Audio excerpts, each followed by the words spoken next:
1977 Hidkal dam ಒಳಗ ಸಂಪೂರ್ಣವಾಗಿ ಮುಳುಗಡೆಗೊಂಡಿದ್ದ ಈ ಪುರಾತನ ವಿಠ್ಠಲ ದೇವಾಲಯ ಈ ವರ್ಷ ಕೂಡ ಸಂಪೂರ್ಣವಾಗಿ ನೀರಿನಿಂದ ಹೊರಗೆ ಬಂದಿದೆ. ಈ ದೇವಾಲಯ 2023 46 ವರ್ಷಗಳ ಬಳಿಕ ಮೊಟ್ಟ ಮೊದಲ ಬಾರಿಗೆ ಸಂಪೂರ್ಣವಾಗಿ ನೀರಿನಿಂದ ಹೊರಗೆ ಬಂದಿತ್ತು. ಅದಾದ ಬಳಿಕ ಈಗ ಮತ್ತೆ ಹೊರಗೆ ಬಂದಿದೆ.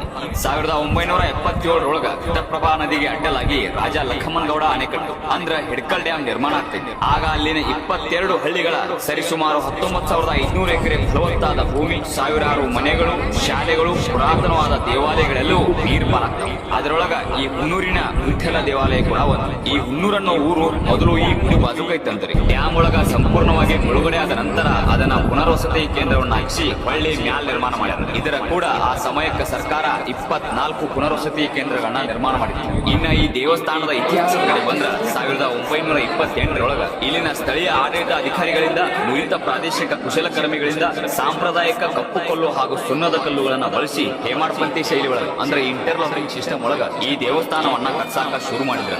ಆದ್ರೆ ಈ ದೇವಾಲಯದ ಸಂಪೂರ್ಣ ನಿರ್ಮಾಣ ಕಾರ್ಯ ಮುಗಿದದ್ದು 1951 ಆಗ ಅದಕ್ಕೆ ಖರ್ಚಾಗಿದ್ದು 8,000 ರೂಪಾಯಿ. ಅದನ್ನ ನೀವು ಇಲ್ಲಿ ದೇವಸ್ಥಾನದ ಗಾಡಿ ಮೇಲೆ ಕೆತ್ತಿರುವುದನ್ನ ಕಾಣಬಹುದು. ಈ ದೇವಾಲಯದ ಗರ್ಭಗುಡಿ ಸಂಪೂರ್ಣವಾಗಿ ನೀರೊಳಗಿದ್ರು ಸಹ ಯಾವುದೇ ಹಾನಿಗೊಳಗಾಗದ ಇದ್ದಕ್ಕಿದ್ದಂಗ ಐತಿ. ಆದ್ರೆ ಅದರ ಸುತ್ತಮುತ್ತಲಿನ ಗಾಡಿಗಳು ಮಾತ್ರ ಅಲೆಗಳ ಹೊರತಕ್ಕ ಬಿತ್ತೋಗ್ಯಾವ. ಈ ವಿಠ್ಠಲ ಮಂದಿರದ ಬಾಜುಕ ಜಲಾಶಯದ ಬಾಯಿದಾರಿಗೆ ಕಣ್ಣೂರುಗಳ ಅಂತೇಳಿ ಕರೆಸಿಕೊಳ್ಳುವ ಒಂದು ಅಳಿದುಳಿದ ಕೋಟೆಯನ್ನು ಸಹ ನೀವು ಇಲ್ಲಿ ಕಾಣಬಹುದು. ಘಟಪ್ರಭಾ ಜಲಾನಯನ ಪ್ರದೇಶದ ಬಳಿಯ ವ್ಯಾಪಾರ ಹಾಗೂ ಮಿಲಿಟರಿ ಮಾರ್ಗಕ್ಕ ಎತ್ತರದ ಪ್ರದೇಶದೊಳಗೆ